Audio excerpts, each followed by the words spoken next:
kanca tak elingke ya aja kapok, tetep ngaji, kula ya ora kapok lengke.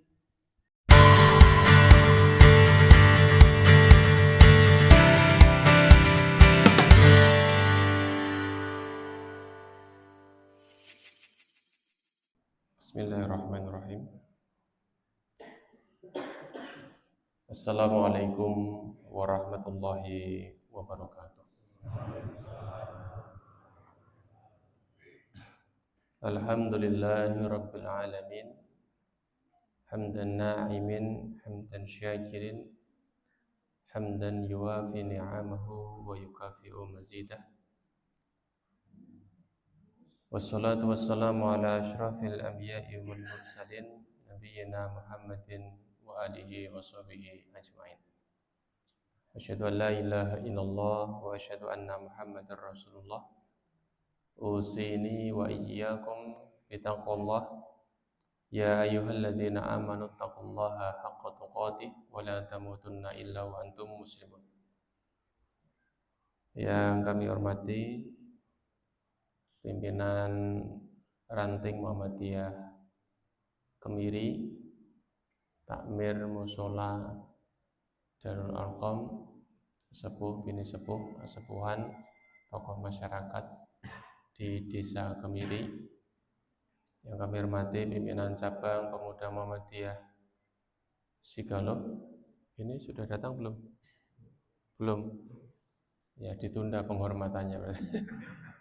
Oh ini tuan rumah sing kudune among tamu malah saya. Jadi kalau urusan ngaji itu yang semangat yang tua-tua nggih. Yang muda-muda masih di kandang, masih di toko, masih di pasar, masih di kantor. Kalaupun sudah pulang istirahat gitu ya. Kalau yang sepuh padahal ya yang tua juga kalau siang kayaknya kerja juga sama gitu ya. Jadi ini semangatnya memang seperti itu ya. Tapi insya Allah kita akan tetap jalan gitu ya.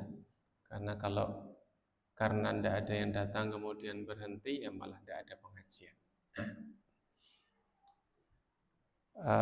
Yang pertama puji syukur kehadirat Allah Subhanahu wa taala, yang kedua sholawat dan salam semoga terlimpah kepada Nabi kita Muhammad sallallahu alaihi wasallam. Kami dari PDPM menyampaikan terima kasih kepada masyarakat Desa Kemiri, Ranting Kemiri yang sudah menerima program dari daerah yaitu Pemuda Muhammadiyah Banjarnegara Mengaji. Dan sepertinya Kemiri baru sekali, Mas, maaf betul ya? Ya, seringnya di Sawal, terus Beran, Duri Sawal mana namanya? Nah, bukan, misalnya Beran, Duren Sawit, ya Duren Sawit. Sidomulyo pernah, Kali Gintung pernah, nah yang sini belum pernah. Sama Bojonegara belum pernah, Perigi juga belum pernah. Yang bagian bawah ini masih jarang. Terima kasih banyak sudah diterima, mudah-mudahan dibalas oleh Allah dengan balasan yang lebih baik di dunia dan di akhirat. Perkenalkan saya Heri Sunaryo, saat ini sebagai Ketua PDPM. Saya bersama Mas Khairul Anwar, itu yang pakai jaket hitam, sebelah kota infak. Ini memang setiap hari ngurusi infak, jadi tempat duduknya nyari dengan kota infak. Ini beliau manajer Layismu daerah. Jadi sebetulnya langsung ngincar gembok kota infaknya. Nanti mohon dibuka langsung saja, nanti langsung dihisap sama Layismu daerah.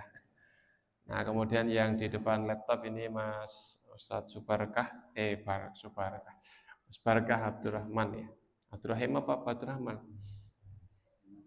Ini sekretaris bidang dakwah di PDPM, juga di Majelis Tabligh Daerah. Nah kemudian cabang saya mau perkenalkan, yang datang baru Mas Mahabbah. Yang lainnya tak WA Jabri pada pamit ya. Di belakang sana ada dan Muji.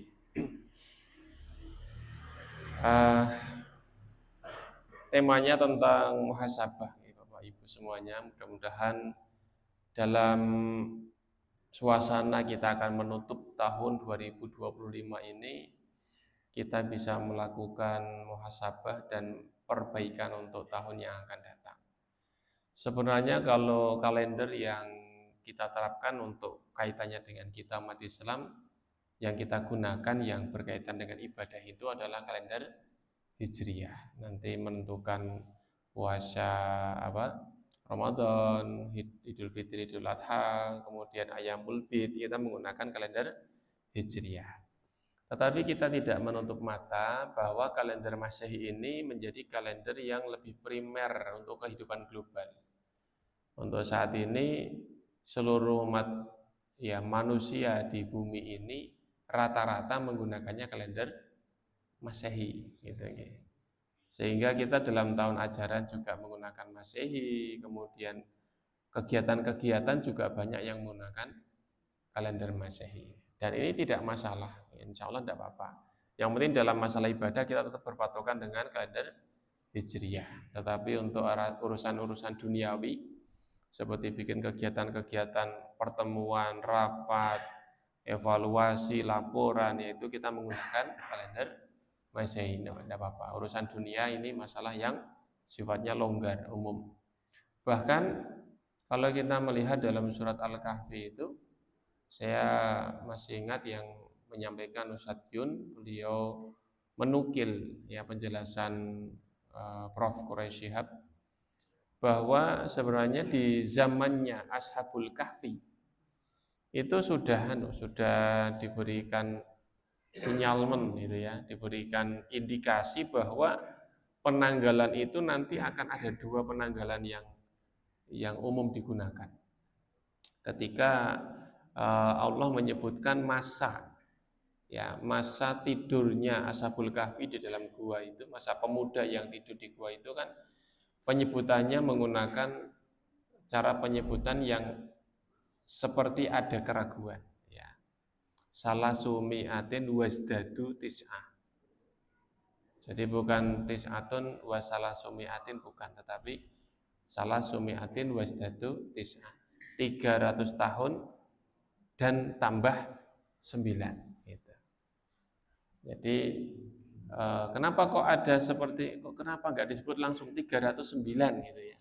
Kenapa kok menggunakan redaksi 300 dan ditambah 9? Nah ini ketua PCPM-nya nih Mas Fikri Aji dalam Syawal. Kenalan Mas karo bapak-bapak kemiri. Mungkin ada yang belum kenal.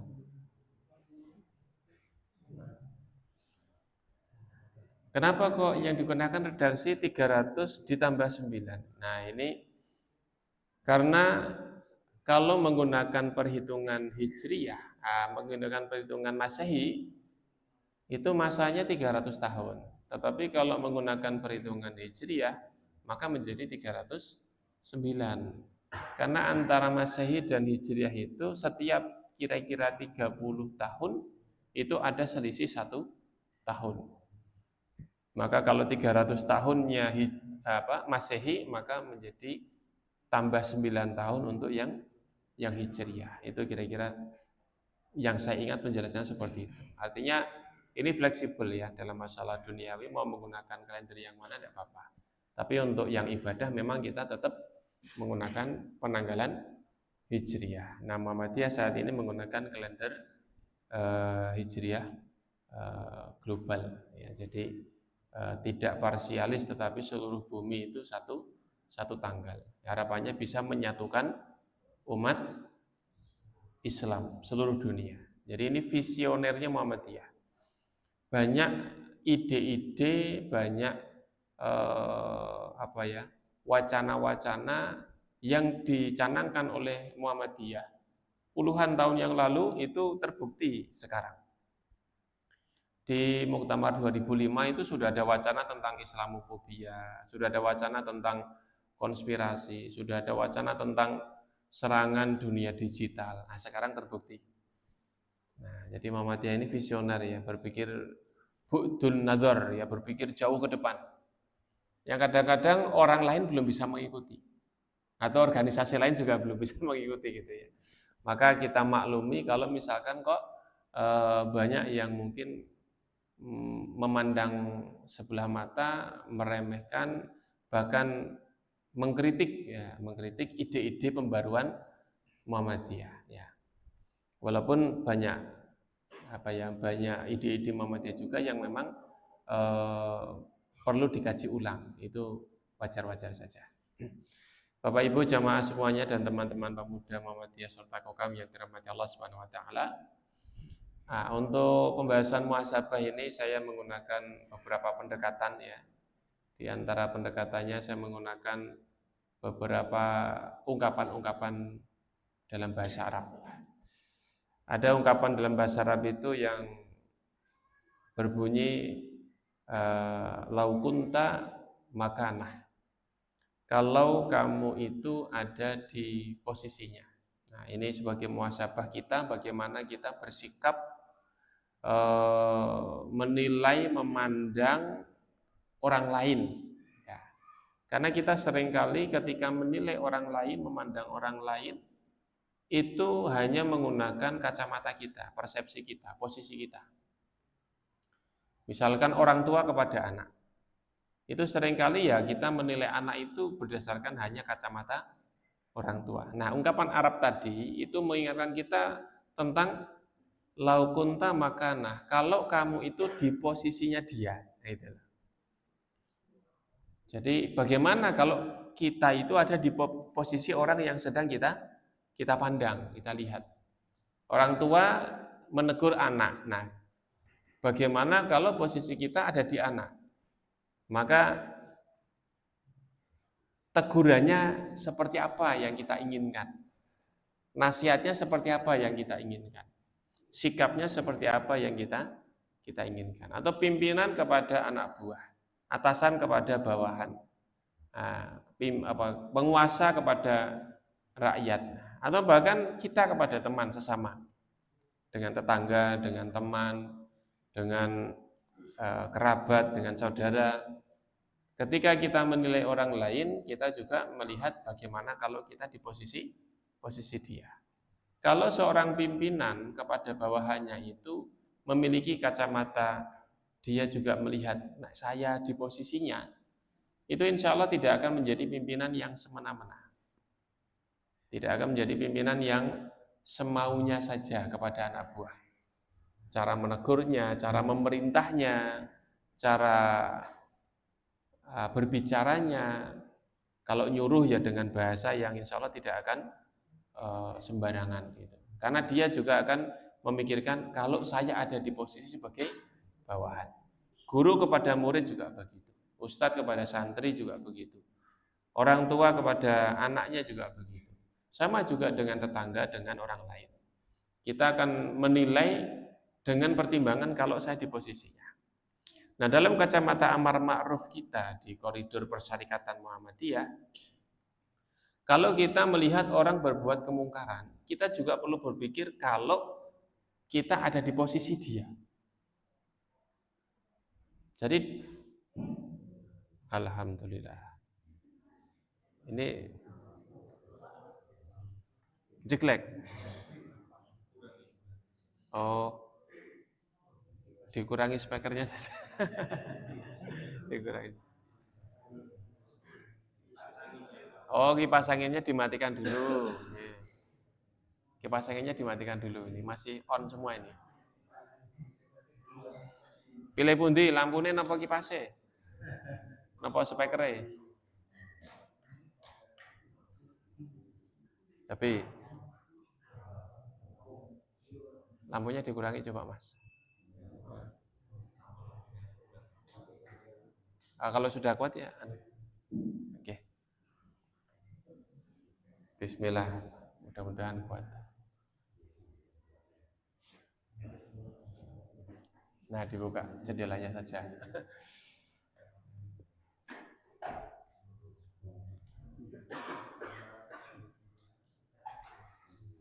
Enggak apa-apa. Kita lajengaken. Sing pun ajeng mulai ngantuk dadi melek nggih. Wis arep ngantuk ya malah mati lampu. Ajeng nggih. Jadi dalam koridor dakwah juga amar ma'ruf nahi mungkar.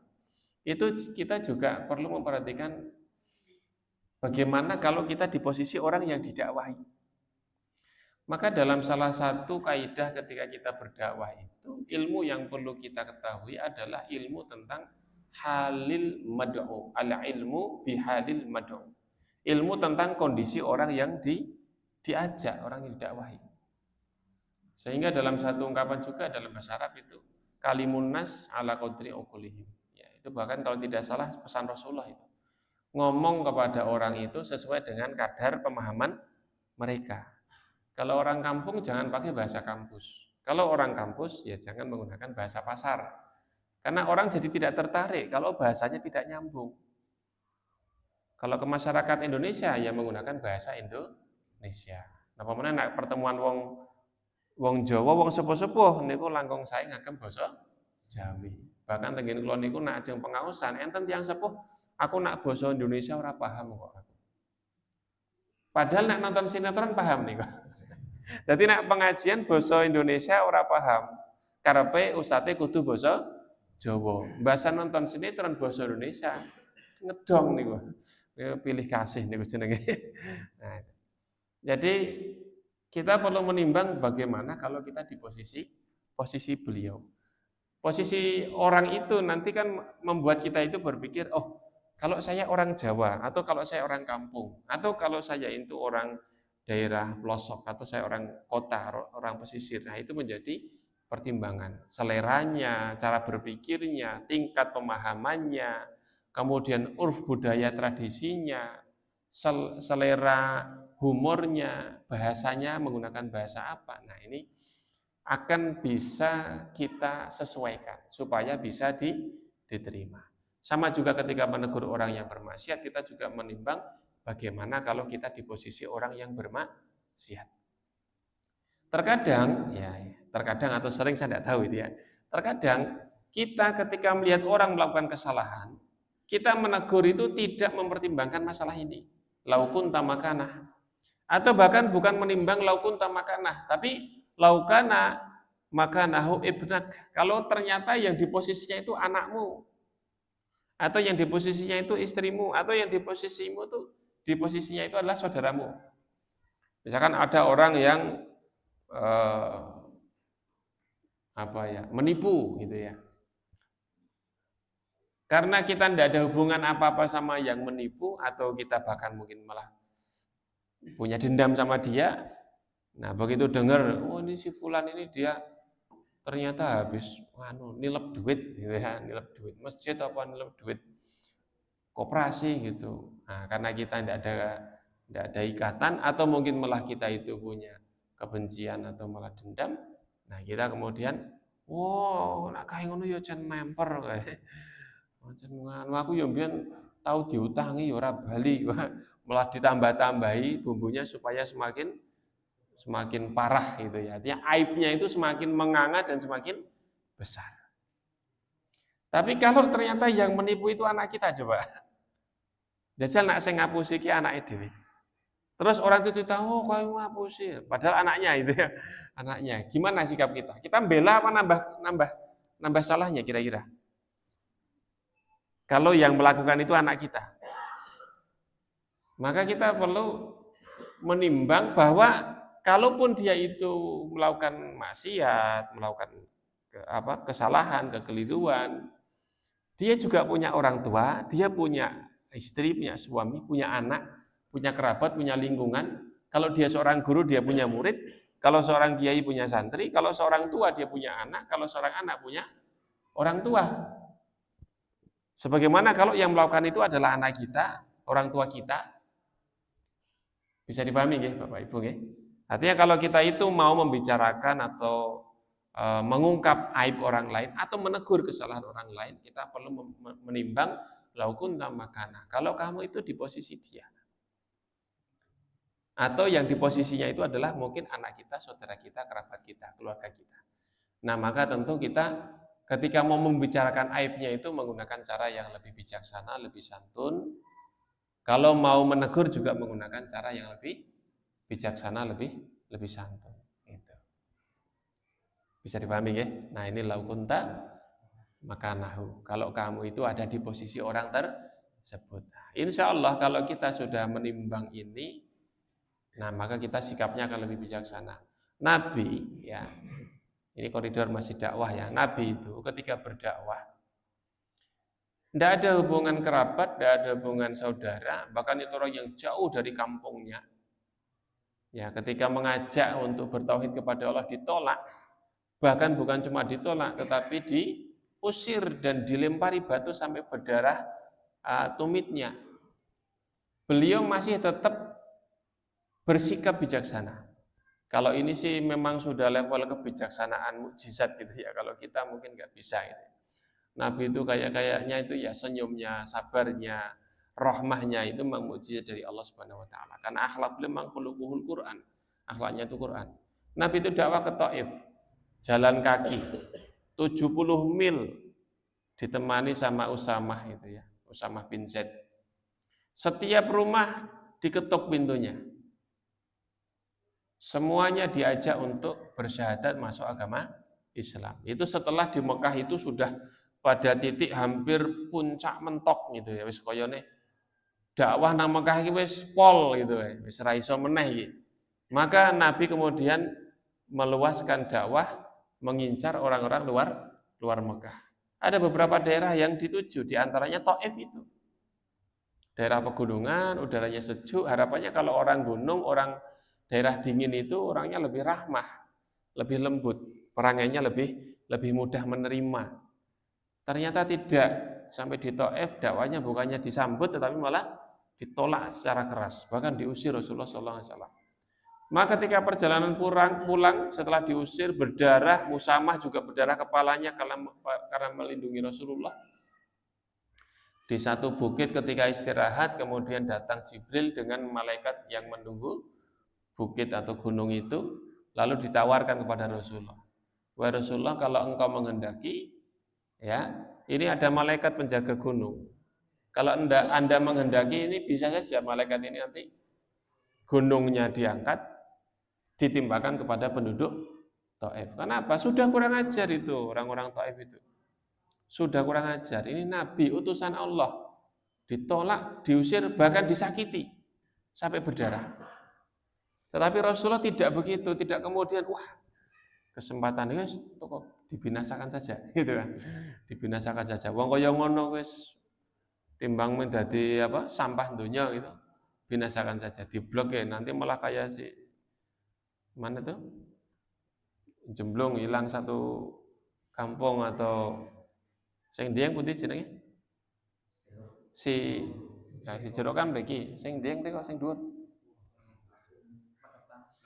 Legetan. Nah nggih Legetan. Nah itu kan bisa banyak yang hilang gitu ya. Nah, Nabi tidak begitu.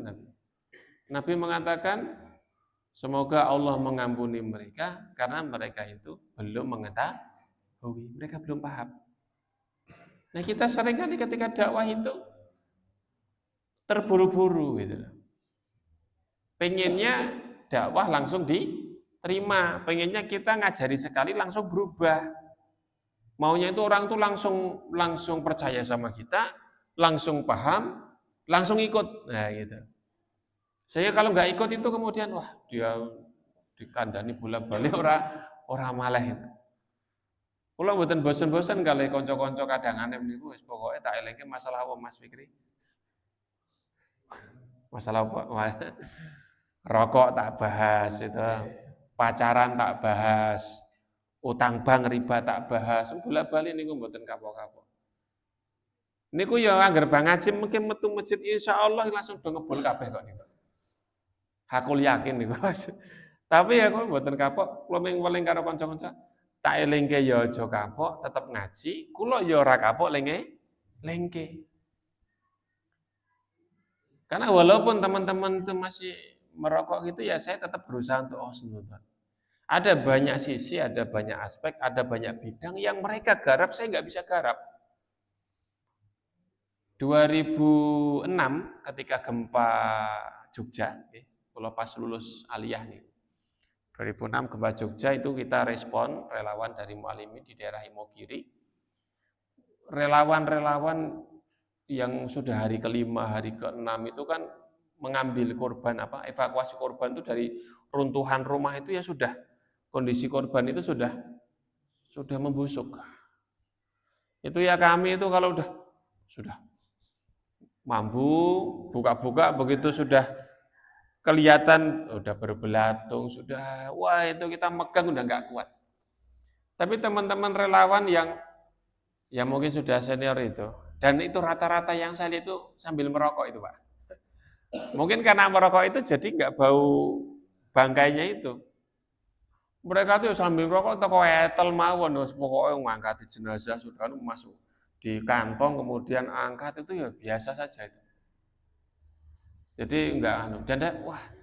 Jadi memang yang kuat itu ya orang-orang yang seperti itu. Artinya di situ ada nilai lebih ya. Orang yang kuat ngerokok itu jadi kuat dengan itu ya, lahan-lahan yang seperti itu. Jenengan dong karuan betah niku. Korban yang sudah seminggu itu udah enggak karuan itu. Baunya, belatung, membusuk itu kita mau dekatnya udah gitu udah mau keluar itu.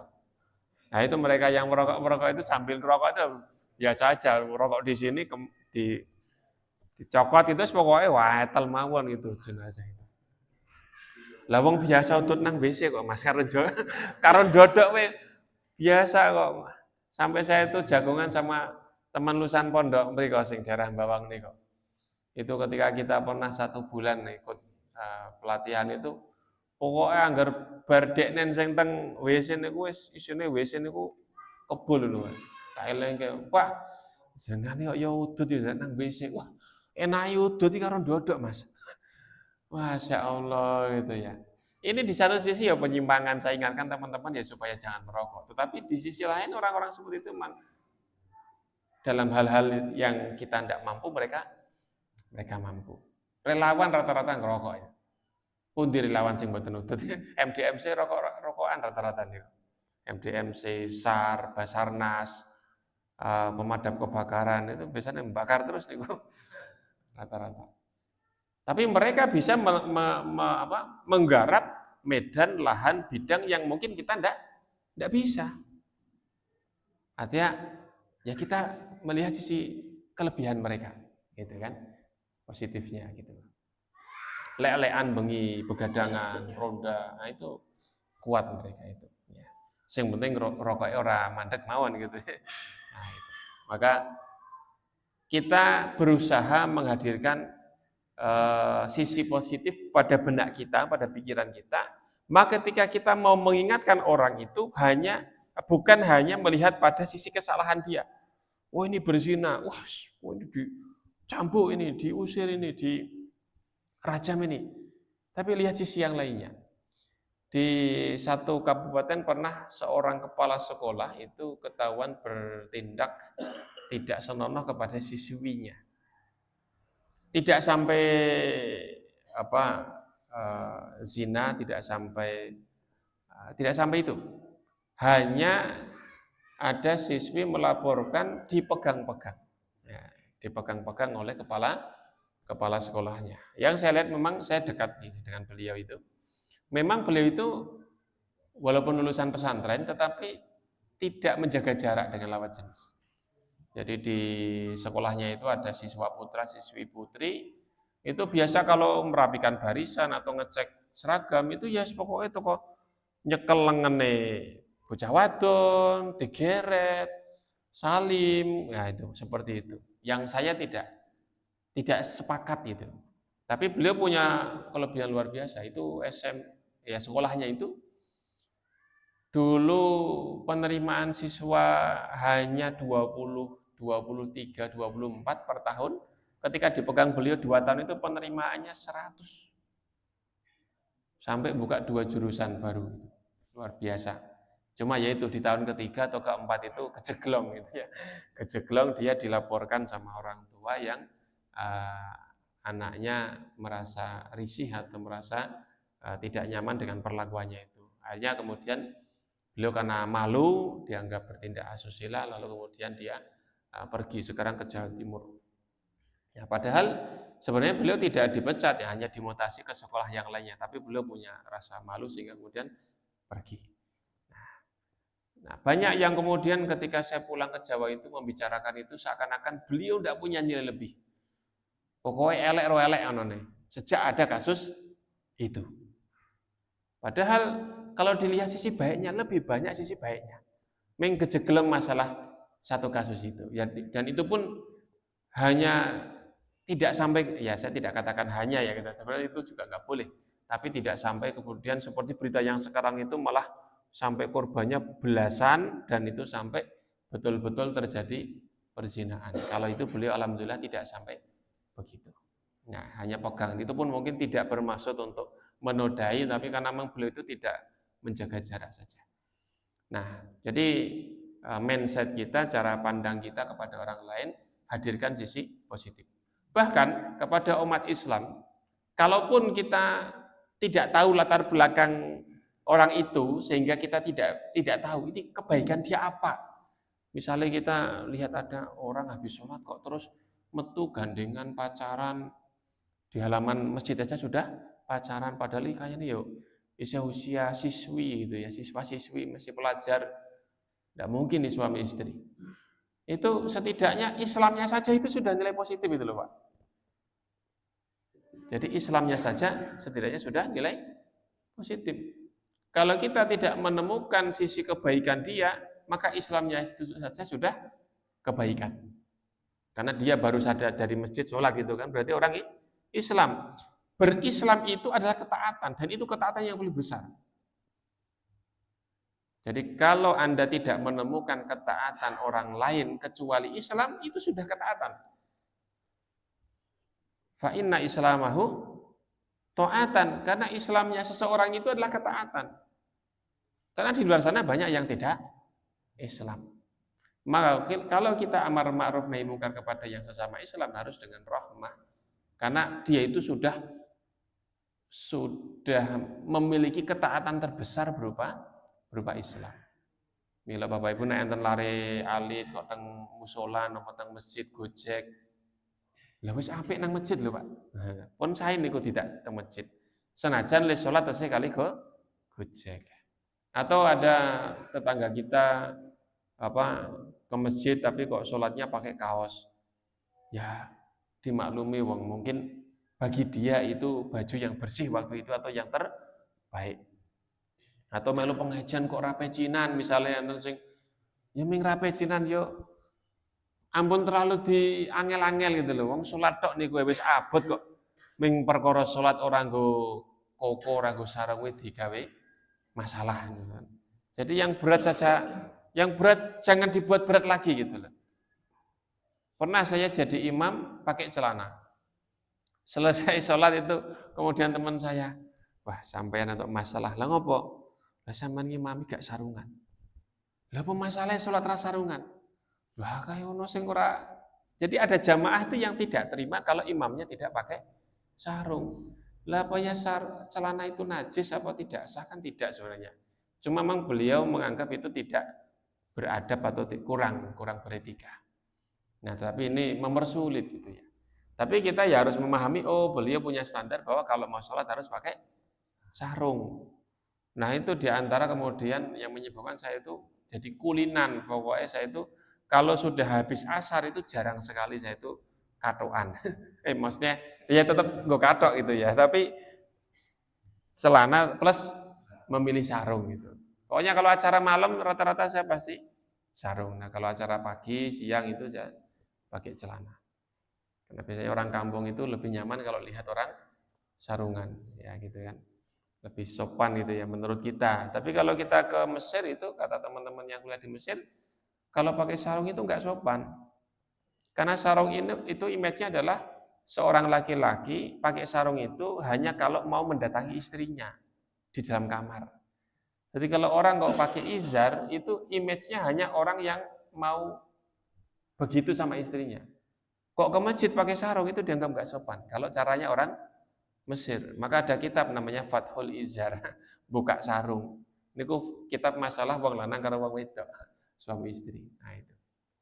Jadi, nah itu cara pandang setiap orang yang beda-beda. Nah, jadi laukunta maka nahu kalau kita di posisi orang tersebut, maka nanti kita mencari alasan bagi orang itu supaya kita bisa memaklumi kekurangannya dan mengambil sikap yang bijaksana. Kemudian ada ungkapan Arab yang menyebutkan anta la tajid kullama anta la tajid min nafsika kullama turid. Fa kayfa turidu min ghairika kullama turid. Kamu tidak akan menemukan semua yang kamu inginkan pada dirimu sendiri. Kita itu pengennya jadi orang yang soleh, rajin sholat, jamaah ke masjid tidak pernah bolong, ngomongnya selalu santun, dengan orang lain berakhlak yang bagus. Kita pengennya kita itu menjadi orang yang seperti itu. Begitu ya? Kita kan semua pengen jadi orang baik. Tapi apakah kita itu sebaik yang kita inginkan semuanya? Kan tidak, Pak. Saya pinginnya itu jadi orang yang pokoknya dermawan loman. Sopon jaluk pokoknya weneh gitu ya. Siapa saja minta pokoknya saya kasih, nggak pakai perhitungan. Seperti Rasulullah SAW. Rasulullah itu apa saja yang diminta dikasih. Tapi ternyata kita nggak bisa seperti itu. Kita inginnya ya menjadi orang yang selalu berkata yang santun, tidak menyakiti orang lain. Tapi kita nggak bisa jadi seperti itu juga. Ternyata kita kalau ngomong juga masih menyakiti orang lain. Kita pengennya nggak pernah ngomong kasar, malah ngomongin miso, baik. Kita pengennya tuh bisa menjaga pandangan gitu ya, tidak melihat selain istri kita. Oh malah jagongan sampai gitu dalan anggar sing seger sithik, pleroi. Pokoknya kayak apik. Artinya kita saja kepada setiap yang kita inginkan kepada diri kita saja nggak bisa kita wujudkan. Dalam masalah etika, akhlak, perilaku, ibadah, tidak bisa. Dalam masalah fisik juga begitu. Kita pengennya itu ya dadi wong yang kulitnya ya mulus, irungnya ya mancung apik gitu ya. Untune wutuh, ganteng gitu kan, gagah. Tapi ya saiki kahanane kaya ngene iki. Irunge ya kaya ngono, rambutnya ya kaya ngono, kulitnya kaya ngono. Itu saja kita nggak bisa merealisasikan setiap apa yang kita inginkan pada diri kita sendiri. Fa kaifa turidu min ghairika kullama turid. Bagaimana kamu menginginkan dari orang lain segala yang kamu inginkan? Maka kita tidak bisa memaksakan orang lain seperti keinginan kita. Anak buah harus seperti yang kita inginkan. Anak harus seperti yang kita inginkan. Tetangga harus seperti yang kita inginkan. Gek piye kok ngendi rumuse ngono lho. Mosok wong liya kudu nuruti karepe awake dhewe. Wong awake dhewe nuruti karepe dhewe ora iso. Pengine ya nak ngaji ki ora ngantuk. Oh nyatane ya ngantuk. Karepe nak ngaji ki ya iso nggatekke tenan, ilmune mlebu kabeh. Jebul. Jadi ming salam ro salam sing mlebu. Jadi kita tidak bisa memaksakan orang lain seperti keinginan kita. Maka kalau kita ketemu orang lain kok nggak sesuai yang kita inginkan, nggak sesuai ekspektasi kita, mungkin dia seorang ustadz, mungkin dia seorang guru, mungkin dia seorang kiai, mungkin dia seorang pimpinan, atau mungkin juga pemerintah, atau tetangga kita, anak kita, ya harus kita bisa memaklumi. Harusnya kita bisa memaklumi keadaannya, mungkin kekurangannya, mungkin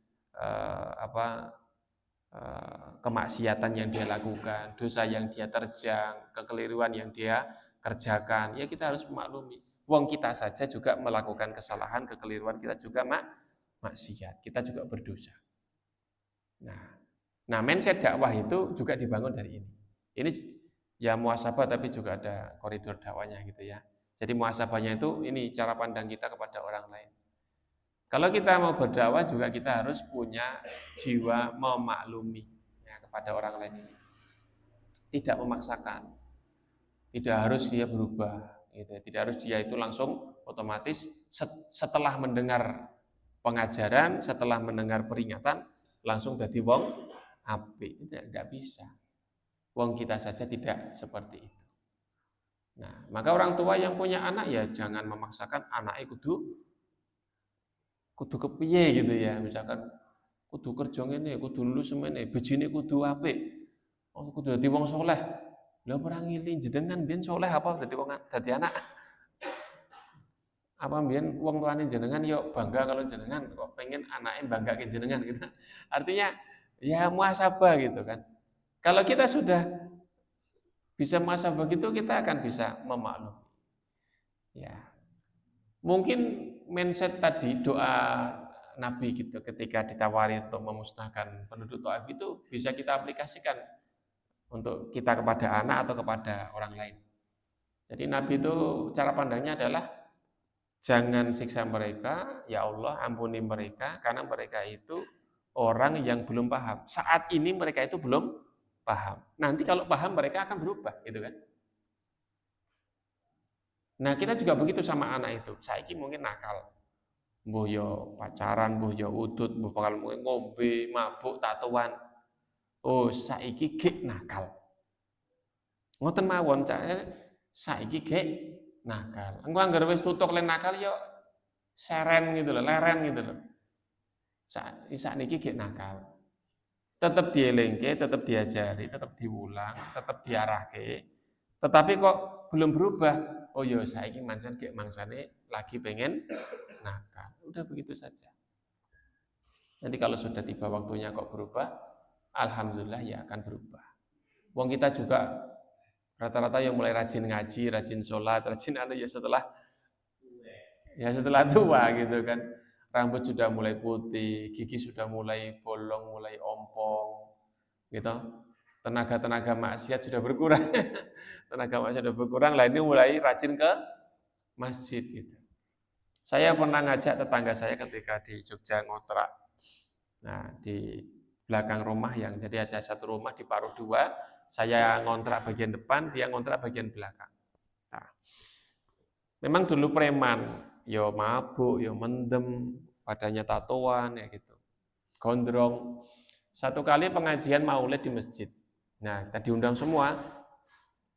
Kemudian tak ajak. Mas Ton ngaji. Ora lah, ora apa-apa karo aku. Engko jagong nang jaba ora apa-apa. Rasa mlebu. Nah, kemudian ora penak, ora apa-apa. Ora sanggo bajuku kok toko kaosan. Aku ya ora kaosan. Artinya saya mengimbangi sama beliau. Saya juga gondrong waktu itu, saya masih gondrong waktu masih di Jogja. Hanya datang berdua, saya juga gondrong, dia juga gondrong. Kita sama-sama nggak masuk ke masjid, duduk di luar. Sudah bagus loh Pak. Jadi nak Jumatan kok ono sing ra mlebu masjid jagongan jowo karo udut ngobrol, wis apik menyang Jumatan ngono. Nah, timbang di apa? Dielengke timbang ngobrol rasa Jumatan. Ora Jumatan tenan kuwi malah arana masjid malahan, malah dosanya tambah akeh. Kita kan amar ma'ruf nahi mungkar, bukan amar ma'ruf tajdidu mungkar, bukan malah nambah kemungkaran. Kalau kita larang mereka kemudian malah enggak Jumatan, malah nambah kemungkaran. Malah nanti enggak Jumatan. Kalau saya kemudian sing isih udut rasa dadi pemuda Muhammadiyah, malah dadi pemuda nganu sing loreng abang kae engko dadi malah ruwet. Dadi pemuda yang lain gitu. Ya mending nang pemuda Muhammadiyah tetep udut ra apa-apa. Bisa dipahami nggih? Nah, wis tetep nang Islam walaupun isih maksiat, timbang kafir murtad. Malah dosanya udah gede. Bisa dipahami ya. Jadi kita amar ma'ruf nahi mungkar, bukan nahi mungkar tapi malah menambah kemungkaran yang lebih besar. Nah, ketika saya ngajak teman itu tetangga yang mantan preman itu, sebenarnya dia sudah nggak preman lagi, wong dia sudah mulai kerja terus bikin molen itu ya, bikin bolen kecil-kecil itu. Pinjem gilingan saya terus wis nggo sampeyan Mas, wong aku ora gawe gitu. Bolen kecil itu jadi gawe kulit bolen, kemudian istrinya jualan pagi itu. Udah bagus itu. Tapi ketika datang pengajian dikomentari karo tanggane. Jadi dia dengar komentarnya itu. Ngopo kayak Tony ya. Belum ngaji, paling-paling golek snack. Pulang ngaji, besoknya tak ajak ke masjid lagi, wegah aku heran. Ngapa? Jare ngaji menggolek snack ora sudi aku punya masjid. Nah, akhirnya malah nggak mau ke masjid lagi.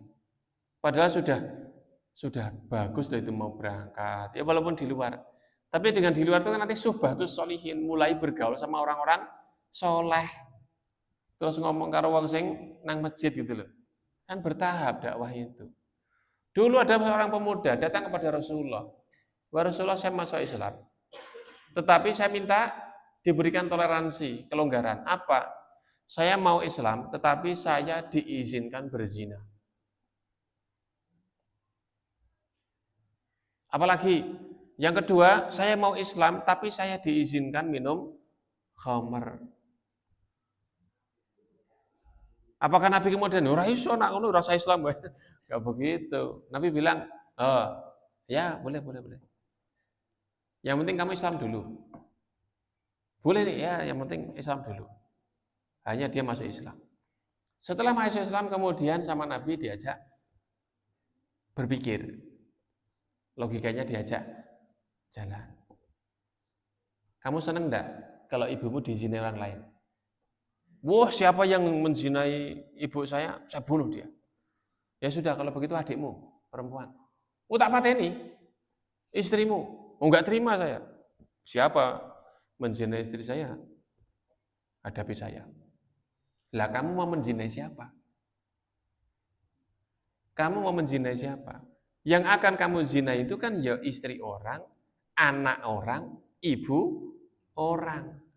Lah, kalau ibumu kamu nggak mau, kalau anak perempuanmu kamu nggak mau, kalau istrimu kamu nggak mau, saudara perempuanmu kamu nggak mau, lah kamu mau zina sama siapa? Karo kethek kan.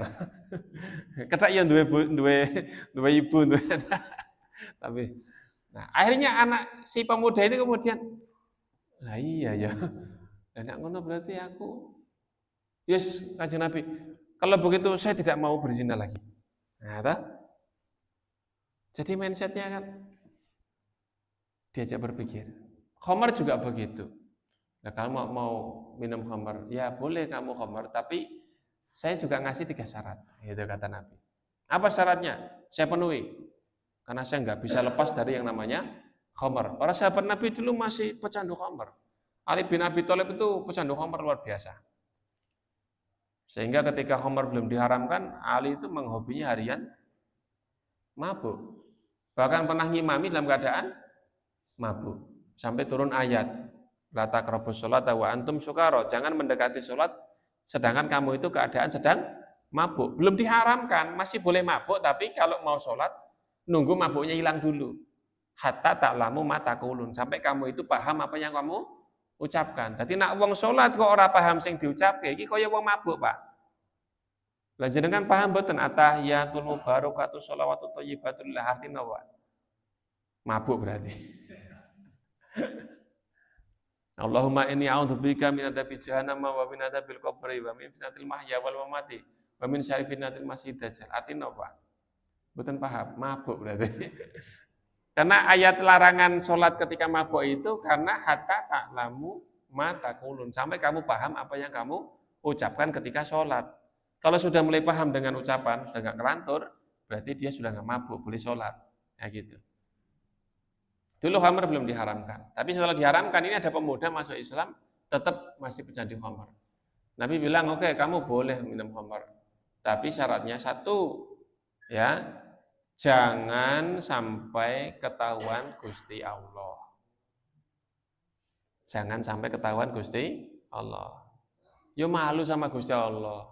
Wong kita itu jadi orang Islam mengabdi kepada Allah, Allah yang memiliki kita, menciptakan kita, merawat kita, memelihara kita. Kok kita melanggar larangan Allah?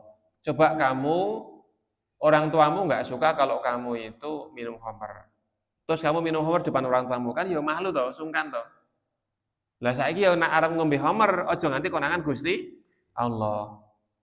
Lah ya mboten mungkin toh, ya. Lah ya nek ngono ya isin karo Gusti Allah. Syarat yang kedua, yang pertama aja nggak bisa kok. Syarat yang kedua ya nggak bisa, itu lebih sulit lagi. Tapi tadi disampaikan sama Nabi, jangan minum khamar di buminya Allah. Piye aku ngombe nang endi? Nah, gitu kan. Emang semua dari Allah, ya kita taat kepada Allah, tunduk kepada aturan Allah. Akhirnya ya sudah, pemuda ya sudahlah kalau begitu saya Islam, saya nggak akan berzina, saya tidak akan minum khamar. Nah, itu berproses. Nabi tidak kemudian menghardi atau menyalahkan atau oh ya iso atau menjelek-jelekkan, tidak. Dengan cara yang hikmah, dengan bijaksana. Nah, ini ya. Jadi yang kedua tadi anta la tajidu min nafsika kullama turid. Fa kaifa turidu min ghairika kullama turid. Kamu tidak bisa mendapati pada dirimu sendiri segala yang kamu inginkan. Bagaimana kamu menginginkan kepada orang lain segala yang kamu inginkan. Maka kita tidak bisa memaksakan. Sehingga kalau kita melihat orang lain kok tidak sesuai harapan kita, atau bahkan tidak sesuai dengan syariat, ya kita harus memaklumi, ya, memaklumi. Supaya kita punya jiwa yang rahmah itu ya, yang mentoleransi, memaklumi orang lain. Di dalam hadis Rasulullah mengatakan la yu'minu ahadukum hatta yuhibba li akhihi ma yuhibbu li nafsihi, ya. Tidaklah sempurna keimanan seseorang di antara kalian sampai dia mencintai untuk saudaranya apa yang dia cintai untuk dirinya sendiri. Jadi dia menyukai untuk saudaranya apa-apa yang dia juga suka kalau itu untuk dirinya sendiri. Kalau kita itu suka dipergauli dengan lemah lembut, maka kita juga senang kalau orang lain, saudara kita itu dipergauli dengan lemah lembut. Maka kita lemah lembut kepada orang tersebut. Kalau kita itu suka dibantu, maka kita juga senang kalau saudara kita dibantu. Maka kita membantu orang lain. Kalau kita itu suka dimaafkan atau dimaklumi kesalahan kita, maka kita juga memaafkan dan memaklumi kesalahan orang lain. Nah, Nabi itu sikapnya seperti itu, Pak. Ada Malik bin Anas, pembantunya Rasulullah. Terakhir ini, Malik bin Anas. Malik bin Anas itu menjadi pembantu sejak masih umur 10 tahunan kira-kira. Mungkin mau dan muji pun ajeng rampung. Anas bin Malik itu pembantu Rasulullah, pernah satu ketika diberi tugas sama Rasulullah. Ketika diberi tugas sama Rasulullah, ternyata tidak segera dikerjakan, malah mampir dolanan. Barakallahu. Tidak segera dikerjakan, tapi malah mampir ke tempat temannya dolanan. Ketika sedang main sama temannya itu, Rasulullah keluar rumah. Lalu Malik bin Anas melihat Rasulullah, aduh, baru ingat tadi dikasih tugas sama Nabi, gitu kan. Baru ingat. Nah, akhirnya kemudian dipanggil sama Rasulullah. Anas, tugasnya sudah apa belum? Belum, saya lupa, malah main sama teman. Ya sudah, kerjakan sekarang. Udah begitu saja sama Rasulullah. Kalau kita yang ngasih tugas mungkin nggak begitu. Mau lekon tuku rokok mau, wis tuku urung. Dereng ya malah dolanan HP. HP nih, rasa dolanan HP nih, banting HP nih. Kita marah-marah itu sama anak itu karena apa yang kita suruh nggak segera dikerjakan. Rasulullah nggak begitu. Dan Anas bin Malik, ya, bukan Malik bin Anas, ya. Anas bin Malik itu melayani Rasulullah kira-kira 10 tahun. Sejak Nabi datang ke Madinah sampai Rasulullah meninggal dunia, 10 tahun. Anas bin Malik mengatakan, saya belum pernah dimarahi Nabi selama 10 tahun. Jadi pembantunya Rasul itu belum pernah dimarahi Rasulullah. Belum pernah dibentak, belum pernah dihardik. Hanya seperti tadi itu. Jadi kalau ada tugas kok belum dikerjakan, maka saya diingatkan supaya mengerjakan. Gitu toh. Nah, kita kadang jadi orang tua itu sama anak itu memaksakan itu loh. Kudu langsung langsung kerja, langsung berubah, langsung sesuai keinginan kita. Jadi Ustadz juga begitu sama anaknya itu. Saya sering mengingatkan musyrifah itu kepada santri yang baru masuk ke pondok, ya. Saya di Darul Falah Muhammadiyah Marden itu tingkat MTS sama MA. Anak tingkat MTS sekarang itu banyak yang belum bisa sholat dan memang tidak terbiasa sholat. Jadi ketika masuk pondok itu, ya ora iso sholat, Pak. Ke masjid ya sholat iso tendang-tendangan, jejak-jejakan, seret-seretan, guyon, ngobrol, itu biasa. Orang luar, ya kalau melihat santri di pondok, itu jan, pondok kok koyo ngene, sholatnya jan ora beres. Itu sampai ada stigma di masyarakat Merden sendiri itu, bocah-bocah pondok ini orang benar. Kenapa? Sholatnya aja main-main gitu. Selain ini aku nak ngendikan kali kula tak balik. Lah putune jenengan bener mboten ngono lho. Anak jenengan bener mboten gitu. Jangankan yang MTS ya, SMA saja itu banyak yang begitu. Tapi Mang Presani SMA saya sholat dolanan. Ya guru SMK gimana? Dolanan toh SMK? SMK lo. Wong guru niku dolanan. MTS itu belum bisa sholat itu banyak Pak. Sekarang itu. Lah iya isih mending wong tuane gelem mondoke bocah niku akhirnya terus diajari sholat. Dan niku PR saniki nak bocah SMP niku teng pondok. Ora kok apalan akeh, kemudian hadis akeh, paham iso bahasa Arab, ya takallamuna bil arabiyyati kullu yaumin yaumiyatan bil arabiyyah la ada ba'id min hada. Susah itu rasa tekan kono. Tahun pertama iso sholat bener sampai banget. Maka saya pesan ke muslim-muslimah itu yang pertama, perhatikan wudunya dulu. Mereka wudu itu niki nak klambi lengan dawa, niku mboten dilundung, Pak. Paling dibuka tekan kene iki pergelangan tangan. Mas sampean iki tayamum apa wudu? Bener enggak Mas Fikri? Ada yang begitu, apalagi yang perempuan-perempuan itu nggak mau nyalek. Apalagi kalau lengannya itu nggak pakai kancing, nggak bisa digulung. Ya, kalau itu sih ada madhabnya gitu ya, masih mending dimaklumi. Ada madhab Syafi'i kan yang penting sebagian daripada kepala gitu ya. Tapi kalau Muhammadiyah kok seluruh kepala, itu kita maklumi. Tapi nek tangan kan nggak ada sebagian lengan. Ya ilal marafiki sampai siku, nggak bisa sampai sini saja. Itu ada satu anak itu nggak mau gulung. Nganu ebah ini cupet cupet yo dikumbah sak lenganmu kuwi. Hari ya selengen dikumbah, teles kebes. Lah wudu kan harus sah. Kalau wudunya nggak sah kan sholatnya tidak sah. Wong tahu sholat itu at-tahur gitu, harus suci gitu.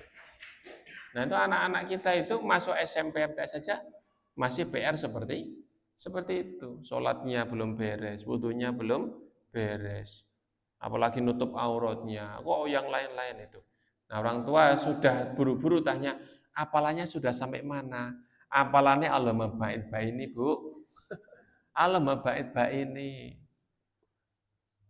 Loh, wong kemarin soalnya sekolahnya sudah di MI kok. Lah, MI kan saat ini yang penting munggah kan, tiap tahun munggah.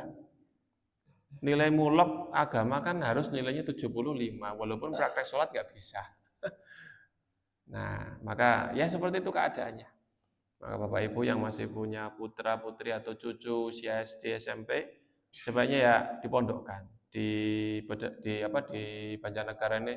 Tinggal pilih jenengan mau yang di daerah dingin ada Wanayasa, ada Batur, ada Sarwodadi, ada Kalibening, Muhammadiyah semua. Mau daerah yang kota ada SMP itu, pokoknya tontonannya alun-alun langsung niku cahaya Quran. Mau yang daerah anget-anget tapi desa enten Pingit, Al-Madinah, enten Wanadadi, enten Merden tempat saya, tinggal pilih jenengan. Sigalo juga sudah ada pondok yang belum ada ustadznya sama santrinya. Kecak durunge corona kula niku sowan Pak Subhan itu rintisan pondok ngantos kula ngisi teng Duren Duren Sawit itu ya ini kapan dilekasi kayak sing arep nggoni kae ra lekas-lekas itu. Sampai sekarang jadi pondok pesantren Al Kelelawari itu. Di omah lawon niku. Masya Allah. Kan kita itu sudah nyumbang ya niku nggih, pun sedekah patungan itu supaya segera jadi jariah kan segera diwujudkan. Nah, ini jenengan patungan mulai balik tadi. Gitu. Setelah patungan jadi ustadz tekake. Muridnya insya Allah mungkin dapat itu. Dan ini kalau nggak mulai-mulai lah iman-iman banget. Sejak sebelum corona loh kalau Pak. Sowan pertama teng Pak Suwan itu 2019 sampai sekarang saya tilik sama Mas Fikri ngeresi telek telek lawo. Alah, masya Allah gitu. Bismillah lah. Ini yang bagian bawah timur belum ada pesantrennya, segera dimulai Mas Sigalo. Jadi besok mungkin yang Sigalo mondok kemana-mana nggak apa-apa, tapi yang mana-mana mondok ke Sigalo itu biasa. Ini kan lari Bojonegara nggih mondok teng Merden. Nah, besok yang Merden mondok teng mriki enggak apa-apa. Wong nak kecedhakan omah ya melarat dadi kok bola bali tilak-tiliki. Nah, ini pengingat mudah-mudahan segera jadi pesantren ya. Bawah baru ada 4 itu rata-rata grup barat ya. Pingit, Kelompok sudah mulai terus kukut. Nah, itu karena nggak konsisten, nggak kuat itu ya. Kemudian Merden, kemudian Wanadadi, kemudian kota. Nah, yang ke timur belum ada. Monggo. Ini sudah ada lulusan sekolah tablik sama siapa ya? Sigala? Cuma satu? Wah, ini utusannya baru satu. Besok yang angkatan berikutnya ngutus berapa? 5, 6. Bismillah. Jadi kader nanti pondok di nanti kita nganu kok saling mendukung kok pondok itu. Kan di LP2M kan semua pondok kumpul nanti saling saling support. Saling support dan saling rebutan santri juga sih tapi. Ya support ya rebutan gitu ya, saingan gitu ya. Ya itu wajar. Begitu saja yang saya sampaikan, mudah-mudahan menjadi muhasabah yang manfaat untuk saya pribadi. Ini untuk manajemen kolbu, manajemen perasaan, manajemen sikap, manajemen cara pikir, cara pandang agar kita bisa menghargai orang lain dan dalam dakwah itu kita sabar serta husnudzon kepada sesama orang beriman, saling menghargai. Mudah-mudahan manfaat. Ada salah kata dalam saya menyampaikan, saya mohon maaf yang sebesar-besarnya. Aku lupa lihada wa astagfirullahaladzim. Wassalamualaikum warahmatullahi wabarakatuh.